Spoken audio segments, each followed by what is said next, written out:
2025 के क्वेश्चंस उठाएंगे probability chapter से।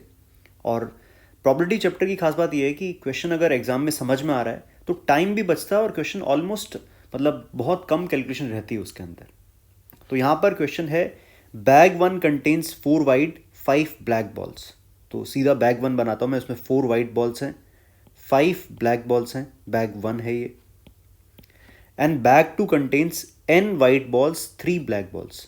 तो n वाइट बॉल्स हैं और 3 ब्लैक बॉल्स हैं, ये बैग नंबर 2 है। अब क्वेश्चन आगे बढ़ रहा है, 1 ball is drawn randomly from bag 1 and transferred to bag 2। एक बॉल बैग 1 से उठाकर बैग 2 में ट्रांसफर करी हमने। A ball is then randomly drawn from bag 2। अब इस बैग से एक बॉल ड्रॉ करी हमने। उसके बाद क्वेश्चन कह रहा है if the probability that the ball drawn is white is 29/45। तो इसका मतलब ये हुआ कि सेकेंड बॉक्स से वाइट बॉल आने की प्रोबेबिलिटी हमें दे रखी है, तो हमें एन की वैल्यू पता करनी है। तो ध्यान से देखो, इवेंट फॉरवर्ड डायरेक्शन में है, पहले 1 से 2 में बॉल गई और फिर 2 से वाइट बॉल आए, इसकी प्रोबेबिलिटी हमें बतानी इनफैक्ट दे रखी है, पर उसको इक्वेट करके ही हमें एन की वैल्यू मिलेगी। तो ध्यान से देखो, फर्स्ट बॉल से वाइट बॉल भी जा सकती है और फर्स्ट बैग से ब्लैक बॉल भी जा सकती है। तो अगर फर्स्ट बॉक्स से वाइट बॉल जाए, तो अगर फर्स्ट बॉक्स से वाइट बॉल पिक करते हैं और कहाँ जाए, सेकंड बॉक्स में जाए, तो उसकी प्रोबेबिलिटी है 4/9। अब ध्यान से देखो, अगर फर्स्ट बॉक्स से वाइट बॉल जाती है सेकंड बॉक्स के अंदर, तो सेकंड बॉक्स में सीन ही हो जाएगा, n+1 वाइट बॉल्स हो जाएंगी और 3 ब्लैक बॉल्स होंगी। अब सेकंड बॉक्स से वाइट बॉल पिक करने की प्रोबेबिलिटी हो जाएगी n+1/n+4। दूसरा केस पॉसिबल है, एक तो ये पॉसिबिलिटी है, दूसरा केस फर्स्ट बॉक्स से ब्लैक बॉल जाए, तो फर्स्ट बॉक्स से ब्लैक बॉल जाए, इसकी प्रोबेबिलिटी कितनी है, 5/9। और फर्स्ट बॉक्स से अगर ब्लैक बॉल जाती है तो सेकंड बॉक्स में n वाइट बॉल्स रहेंगी और 4 ब्लैक बॉल्स हो जाएंगी। तो इससे एक वाइट बॉल बाहर आए, उसकी प्रोबेबिलिटी रहेगी n/n+4। तो इन दोनों का सम एक तरह से हमारा आंसर है। आंसर नहीं मतलब जो क्वेश्चन में दे रखा है 29/45। तो यहां से मैंने लिखा 4/9 n+1/n+4 प्लस 5/9 n/n+4, ये हमें दे रखा है 29/45। तो यहां से 9 9 45 5 पर कैंसिल हो जाएगा और ये दिख रहा है मुझे 4n+4 प्लस 5n इंटू में 5 is equal to 29 into n+4। और ये सॉल्व करके मुझे दिख रहा है 45n+20 is equal to 29n+29 into 4, 58 का डबल 116। और यहाँ से मुझे दिख रहा है 45 - 29 16n इज इक्वल टू 116 - 20 96। और यहाँ से मुझे n की वैल्यू दिख रही है 6।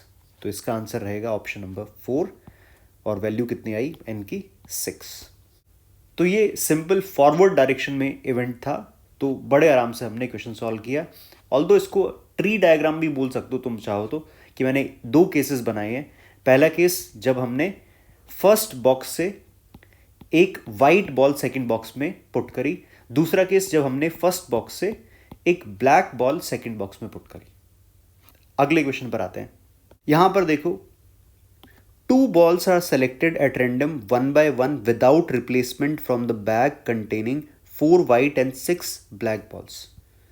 तो बैग के अंदर 4 वाइट बॉल्स हैं और 6 ब्लैक बॉल्स हैं, और यहां से हमें 2 बॉल सेलेक्ट करनी है रेंडमली 1 by 1 विदाउट रिप्लेसमेंट, एक बॉल और फिर उसके बाद में दूसरी बॉल।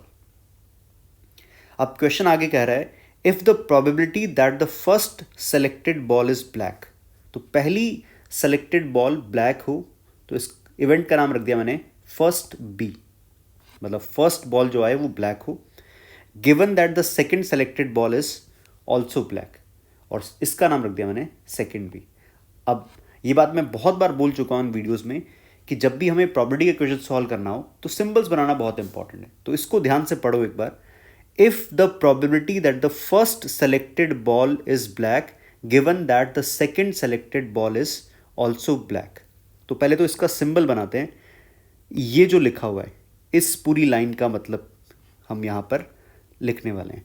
तो ये आ जाएगा P गिवन है कि सेकेंड सेलेक्टेड बॉल ब्लैक है, सेकेंड B, और पता करना है फर्स्ट बॉल ब्लैक होगी इसकी प्रोबेबिलिटी, ये हमें पता करना है।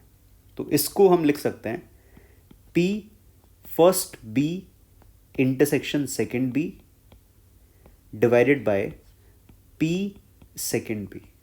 ध्यान से देखा जाए तो कंडीशनल प्रोबेबिलिटी का एक सिंपल सा फॉर्मूला मैंने यूज़ किया है। अब देखो, ये अगर मुझे पता करना है तो फर्स्ट बॉल ब्लैक हो इसकी प्रोबेबिलिटी क्या रहेगी, 6/10। अब अगर फर्स्ट बॉल ब्लैक है, अब आफ्टर एक ब्लैक बॉल आने के बाद में नंबर ऑफ बॉल्स बैग में रहेंगी 9, उनमें से 5 ब्लैक रहेंगी, 4 वाइट रहेंगी। नेक्स्ट बॉल भी ब्लैक हो इसकी प्रोबेबिलिटी हो जाएगी 5/9 डिवाइडेड बाय सेकेंड बॉल के ब्लैक होने की प्रोबेबिलिटी क्या है। तो दो केस से सेकेंड बॉल ब्लैक हो सकती है, या तो पहली भी ब्लैक हो और फिर सेकेंड भी ब्लैक हो जाए, या फिर पहली वाइट हो जाए और सेकेंड बॉल ब्लैक हो जाए। तो उसकी प्रोबेबिलिटी हो जाएगी 6/9। तो ये अपना आंसर ही आ चुका है। तो ये बन रहा है सिंप्लीफाई करके 6 × 5 न्यूमरेटर में, डिनोमिनेटर में 6 × 5 + 4 × 6, न्यूमरेटर में 30, डिनोमिनेटर में 30 + 24, 54 रहेगा। तो कितने पे कैंसिल हो रहा है, 6 पर कैंसिल हो रहा है, 5/9। ये अपना m/n की वैल्यू आ जाएगी। और GCD mn का 1 दे रखा है, इसका मतलब m और n को प्राइम होने चाहिए। m + n की वैल्यू क्लियर दिख रही है, 5 + 9 14 इसका आंसर रहेगा, ऑप्शन नंबर 1। तो ये क्वेश्चन बेस्ड था इस कंडीशनल प्रोबेबिलिटी के एक बेसिक कॉन्सेप्ट पर। और दूसरी इंपॉर्टेंट बात, करेक्ट सिंबल बनाना। करेक्ट से मेरा मतलब ये है कि ऐसा सिंबल जो तुम्हें समझ में आए वो तुम्हें इस क्वेश्चन को सॉल्व करने में बनाना चाहिए। नेक्स्ट क्वेश्चन पर आते हैं। अब इस क्वेश्चन को देखो, यहाँ पर ये जो क्वेश्चन है वो बेसिकली सिंबल्स पर ही बेस्ड है, मतलब लैंग्वेज नहीं है इसमें। सेट थ्योरी के सिंबल भी बोल सकते हो या प्रोबेबिलिटी के सिंबल बोल सकते हो, जैसे भी तुम इसको बोलना चाहो। ये सब हमारे सामने है। तो A-B 2 event such that PA intersection B 0.1 दे रखा है, PA/B, PB/A are roots of this quadratic. तो पहले तो क्वाड्रेटिक को अच्छे से देखते हैं, क्या ये क्वाड्रेटिक सॉल्व हो सकती है आराम से। तो हमने देखा 12x² -7x -4x लिख दिया मैंने, -3x लिखा +1, ये तो बहुत आराम से फैक्टर्स हो रही है। तो 4x कॉमन, 3x - 1 -3x - 1, तो यहाँ से x इज़ 1/3 और x इज़ 1/4। तो इसका मतलब एक रूट 1/3 है, एक रूट 1/4 है। इसका मतलब PA/B और PB/ में से कोई एक 1/3 है, कोई एक 1/4 है। अब ये क्वेश्चन वाले ने मेंशन नहीं कर रखा कि कौन सा 1/3 है, कौन सा 1/4 है, पर इसकी जरूरत भी नहीं है हमें। क्यों? क्योंकि जो पूछा है क्वेश्चन में वो A और B में सिमेट्रिक चीज है। तो किसी एक को भी अगर मैं 1/3 लूं और दूसरे को 1/4 रखूं तो उससे कोई फर्क नहीं पड़ने वाला। तो मैंने PA/B को 1/3 लिखा और PB/A को 1/4 लिखा। और हमारे पास एक और इंफॉर्मेशन है, PA इंटरसेक्शन B दे रखा है हमें 0.1। तो पहली चीज तो PA/B, तो कंडीशनल प्रोबेबिलिटी के अकॉर्डिंग मैं इसको लिख सकता हूं PA intersection B divided by PB is 1/3। इसी तरह से PB/A को मैं लिख सकता हूं PB intersection A divided by PA is 1/4। अब हमें PA इंटरसेक्शन B दे रखा है, तो PB दिख रहा है, PB intersection AB PA intersection B के इक्वल है, तो PA भी दिख रहा है। तो यहां से मैंने PB लिखा, PB आ जाएगा 3 × 0.1, तो 0.3 दिख रहा है। इसी तरह से PA दिख रहा है मुझे यहां से 4 × 0.1, तो यह आएगा 0.4। अब क्वेश्चन में हमसे जो पूछा है वो समझते हैं अच्छे से। तो जो पूछा है उसका न्यूमरेटर ध्यान से देखो, यहां पे लिखा हुआ है PA' यूनियन B'। इसको लिखा जा सकता है PA इंटरसेक्शन B का होल बार, और इसको लिख सकते हैं हम 1 - PA इंटरसेक्शन B। इसी तरह से डिनोमिनेटर में लिखा हुआ है, इसी में लगा देंगे डिनोमिनेटर यहीं पर ऐसे ही, P A bar intersection B bar, तो इसको लिख सकता हूँ मैं पी ए यूनियन बी का होल बार, और इसको हम लिख सकते हैं 1 minus P A union B. अब न्यूमरेटर तो साफ साफ दिख रहा है 1 minus P A intersection B, मतलब 1 माइनस 0.1, डिनोमिनेटर में 1 minus P A union B है, तो यह आएगा P A plus P B minus P A intersection B. तो देखा जाए तो क्वेश्चन है प्रोबेबिलिटी का, लेकिन सारे कॉन्सेप्ट हम सेट थ्योरी के ही लगा रहे हैं। तो न्यूमरेटर में क्या दिख रहा है मुझे 0.9, नीचे दिख रहा है 1 माइनस पी ए मतलब 0.3 plus 0.4 minus P A intersection B 0.1, तो न्यूमरेटर है 0.9, नीचे दिख रहा है मुझे 1 माइनस 0.6 0.4, तो ये रेशो देखा मुझे 9/4 का, तो 9/4 इसका आंसर है। आंसर है ऑप्शन नंबर 3। तो फिर से इजी क्वेश्चन है, पर देखने में थोड़ा उटपटांग लग सकता है, और इस तरह के क्वेश्चन मैंने देखा है जी एडवांस को काफ़ी पसंद है। मतलब बहुत कम शब्दों में क्वेश्चन पूछना, मतलब इस तरह के क्वेश्चन प्रोबेबिलिटी से जी एडवांस ने काफ़ी पूछे हैं।